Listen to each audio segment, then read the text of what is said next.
E chegou a hora de falar sobre uma das grandes surpresas do ano, pelo menos pra mim. Sendo sincera, eu nem fiquei sabendo que Sem Ar ia ser lançado até muito recentemente, onde eu ouvi falar dele numa conversa sobre um outro filme, A Queda. Aquele é um filme bem hypado que eu sei que bastante gente curte, me recomendaram pra caramba, falando que tinha, nossa, um plot twist incrível e sei lá mais o que. Eu finalmente fui assistir o filme faz alguns poucos meses atrás, e pra ser sincero, eu não curti muito. O plot twist foi bem básico e deu pra matar ele faz tempo. As atuações são completamente tenebrosas e é difícil de ficar comprando elas o tempo todo durante o filme. O filme todo se passa em um só lugar e apesar dessa ser uma ideia boa pra gente se sentir mais preso e tudo mais, isso fica cansativo. Eu lembro que quando eu vi a premissa do filme, eu pensei que tava mais pra uma premissa de curta-metragem do que pra um filme inteiro. E acabou que se provou real, fica meio cansativo depois de um tempo. Então, quando compararam o filme Sem Ar com A Queda, eu fiquei, cara, vem outra porcaria por aí. Porém, olha só, não foi o caso. Ou talvez as minhas extremas baixas expectativas tenham sido o que me fez ficar tão surpresa. Aqui nesse filme a gente tem uma premissa também básica. Duas irmãs vão fazer um mergulho e elas ficam presas debaixo d'água. A partir daí é desespero e aquela sensação de claustrofobia que é a mesma que a gente teve em A Queda. Muitas pessoas fazem a comparação entre os filmes por causa disso, na verdade. No primeiro eram duas melhores amigas que ficavam presas em cima de uma torre. A questão é que aqui a gente tem atuações que realmente são boas e convencem. E isso já é um ponto de diferença entre os dois, assim, que realmente importa. Outra coisa muito interessante é que eu fui assistir esse filme sem saber nada. Eu sabia essa premissa de que elas ficam presas embaixo d'água. Enquanto tava acontecendo os trailers antes do filme começar, eu fiquei, cara, como é que elas vão ficar presas embaixo da água? Tipo, é literalmente um oceano, tá tudo aberto. A não ser que elas vão entrar numa caverna e vai desabar. E eu imaginei que ia ser isso que acontece, mas na verdade não é. Esse seria o caminho óbvio, né? Mas não é esse que eles seguem aqui. Na verdade, eles tiveram uma jogada muito boa, muito interessante, que eu não vi em nenhum outro lugar aqui. Uma delas fica presa. Tem um desabamento do lado de fora do mar. É um daqueles lugares que tem aquelas paredes de pedras gigantescas. E é bem estabelecido que aquilo ali tá pra cair a qualquer momento. E tem um desabamento bem ali. Uma das pedras cai em cima de uma das meninas e ela fica presa lá no fundo. Isso não é spoiler, isso acontece nos primeiros 2 minutos de filme. Só que a questão é, como só uma tá presa, a outra consegue sair pra tentar procurar ajuda e tudo mais. Então o filme se divide entre as cenas que se passam debaixo d'água e as cenas que se passam do lado de fora com a irmã tentando fazer alguma coisa pra ajudar. E cara, isso sim dá dinamismo pro filme, porque a gente não fica em um só lugar o tempo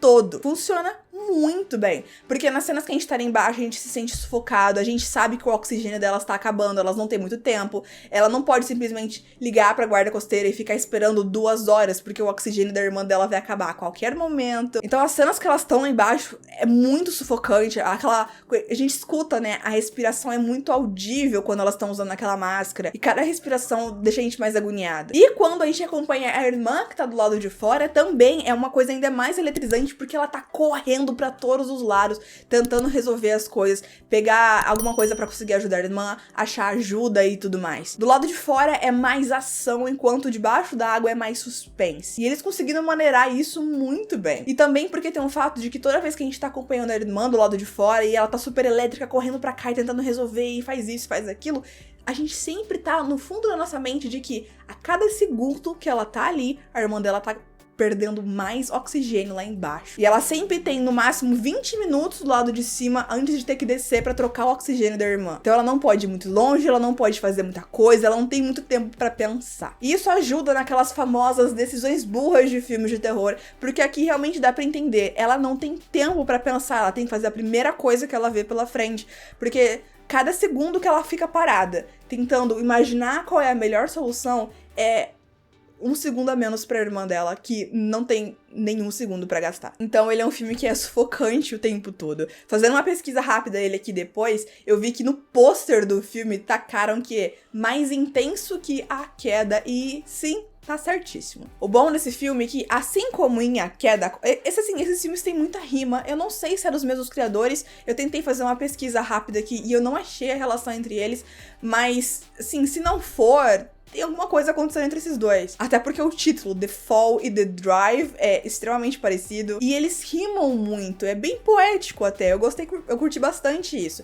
Num filme a gente tem duas melhores amigas que vão subir ali. O marido de uma delas morreu, então ela tá muito mal. E tem essa subtrama da morte do marido e tudo mais. Enquanto elas estão lá em cima, elas vão resolvendo esses problemas que elas têm entre elas, que elas acabaram se afastando depois dessa morte. Ela não sabe lidar com luto e tudo mais. Então a gente tem toda a atenção do que tá acontecendo com elas, porque elas estão presas e sem ajuda e elas vão morrer. E tem a subtrama que vai contando a história delas ao longo do filme. Não funciona em A Queda, porque uma atrapalha a outra e aí fica meio sem sentido. A coisa não faz muito sentido, assim, porque é que diante da situação que elas estão vivendo, a subtrama do marido e tudo mais parece irrelevante. Tipo, Anjo, você resolve isso depois, agora não é a hora. Mas aqui no filme, eles conseguiram fazer isso de forma certa. A gente tem as duas irmãs e desde o começo dá pra ver que o relacionamento delas não tá muito legal. Aconteceu alguma coisa ali, elas estão tentando resolver isso, estão fazendo uma viagem juntas pra mergulhar, e ao longo do filme a gente vai tendo alguns flashbacks e a gente vai entendendo mais sobre elas, os diálogos e tudo mais. E funciona, porque como a irmã tá lá embaixo, com pouquíssimo oxigênio, ela realmente tá alucinando pra caramba. E através dessas alucinações, a gente consegue ir pro passado sem que isso fique quebrando o clima toda hora. Na verdade, serve pra gente ficar mais preocupado com ela. Porque a gente fica, cara, olha o que essa menina tá vendo na frente dela e ela acha que as coisas são reais e ela já tá doidinha da cabeça, ela vai acabar fazendo alguma besteira. Funciona pra deixar a gente ainda mais tenso. E isso, assim, ó, jogada de mestre. E a subtrama delas é realmente interessante. Eu fiquei, cada vez que tinha flashback, eu fiquei, vai, me conta, o que aconteceu? O que rolou com vocês? O que foi nessa família? Porque viu uma treta geral com a família, alguma coisa aconteceu com o pai delas e tudo mais. Então é legal eles terem conseguido balancear isso muito bem. Como um bom filme de suspense, a gente tem, vamos fazer isso, vai ser fácil, aí dá errado, vamos fazer aquilo. E é isso o tempo todo, tentando achar 1 bilhão de soluções pro problema delas. E é bem legal a forma como eles conseguem fazer tudo. Eu achei as soluções inteligentes que elas iam pensando e tudo mais. E uma coisa que eu percebi durante o filme, que é maravilhoso sempre que acontece, é o uso deles com a técnica de foreshadowing. Essa técnica nada mais é que... Sabe quando um personagem entra numa sala, ele olha pro lado e vê uma lanterna em cima de uma mesa? Ele não liga e segue a vida. Lá no final do filme, a energia cai. Você e o personagem lembram que tinha uma lanterna lá, então vai pegar e usa. Isso é foreshadowing, é quando na própria trama você insere algum elemento, uma coisa, uma pessoa, uma ideia, qualquer coisa ali mesmo, que mais pra frente vai ser utilizado. Quando você não faz isso, quando você não estabelece, e lá no final do filme, quando tem algum problema, alguém magicamente aparece com alguma coisa que não tinha sido introduzido antes, isso vira um Deus Ex Machina, que é o nome que a gente dá pra quando realmente parece que Deus veio e salvou os personagens, porque da onde que saiu aquela solução? Por isso que o foreshadowing é tão importante, pra que dentro da trama tudo já esteja bem estabelecido. E eles fazem isso nesse filme aqui o tempo todo e é muito bom. Todas as soluções que elas tentam foram estabelecidas antes. Todas mesmo. Todas as cenas aqui, nenhuma é dispersada. E dá até pra perceber, porque assim, se você manja muito já de história, se você já assistiu muitos filmes, vai ter algumas cenas que você vai ficar... Eles dão muito foco pra uma coisa, você vai usar isso depois, né? Aí quando chega na cena, você fica, falei que ia. Mas não de forma que a trama é totalmente previsível, não é isso que eu tô falando, é que eles fazem o que tem que ser feito. Eles estabelecem as coisas que serão usadas mais pra frente. Eu curti a ideia deles aqui, eles pegaram uma trama extremamente básica, né? Pessoas que ficam presas debaixo d'água. É sufocante, é uma coisa que mexe com muitas fobias. Eu tenho talassofobia, então já mexe com isso, que é o medo do oceano. Medo de lugares fechados, lugares escuros, porque ela tá literalmente a 38 metros de profundidade, isso é muita coisa. E o filme demonstra quanto é muita coisa, porque a intenção delas era fazer um mergulho a 15 metros. E aí elas ficam mergulhando.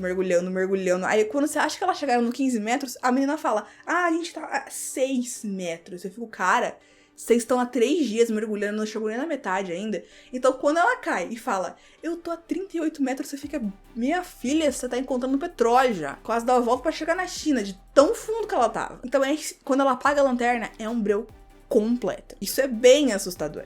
E antes que vocês perguntem, isso não é spoiler, é interessante. Como eu disse, eu fui assistir o filme sem saber de absolutamente nada e eu fiquei o filme inteiro, será que isso vai acontecer?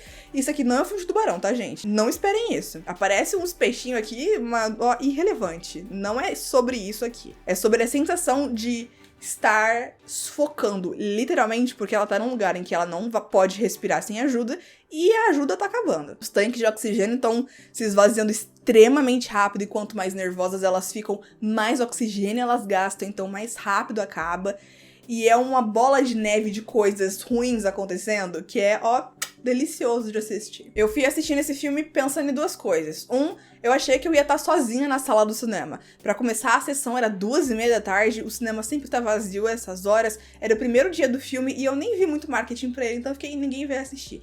Acabou que tinha mais gente nessa sessão do que na sessão de estreia de A Freira 2. Que é, na verdade, eu acho que é a maior estreia de um filme de terror aqui no Brasil. Não foi muita coisa aqui na minha cidade. Tinha mais gente no filme Sem Ar do que pra assistir o filme A Noite das Bruxas, que é baseado no livro da Agatha Christie, que também saiu ontem, e eu assisti e já fiz o review e trouxe aqui pro canal, hein? Só clicar aqui pra assistir. Enfim, então eu achei que ninguém fosse dar bola pro filme, deram bola pra ele. E eu realmente fui esperando gastar meu dinheiro à toa pra assistir o filme, e eu fiquei tensa, eu fiquei grudada na tela o tempo todo, querendo saber como elas iam conseguir se livrar daquela situação horrível, e foi muito interessante. A minha dica pra vocês, na verdade, é, agora que vocês sabem que o filme, na verdade, é bom, vai esperando isso. Espera só um filme bom. A expectativa geralmente é quem ferra tudo quando a gente tá falando de arte. O que a gente mais vê é as pessoas reclamando dos filmes quando assiste. É uma porcaria, nossa, eu odiei, é o pior filme da minha vida. E geralmente está relacionado a elas irem esperando que o filme vai mudar a vida delas de tão incrível. Então sempre tenta manter o pé no chão e ir com a expectativa baixa pra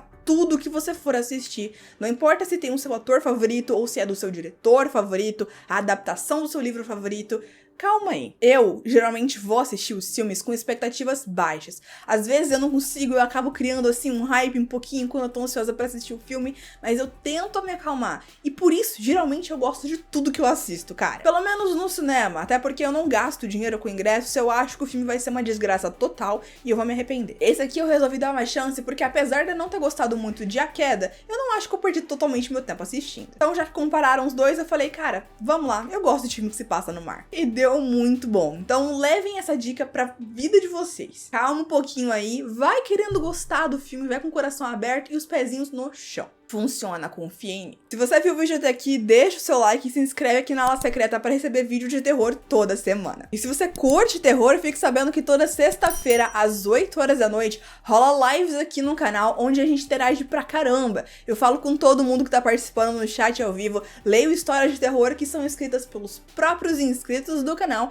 e é sempre muito divertido, apesar de terror ser o tema central. E você é muito bem-vindo a se juntar a nós nesses papos e agregar ainda mais nossas discussões. E agora é a sua vez. Se você tá ansioso pra assistir o filme, se nem sabia que ele ia sair, ficou só sabendo agora, deixa aqui embaixo nos comentários. Muito obrigada pela sua companhia e eu te vejo na próxima live.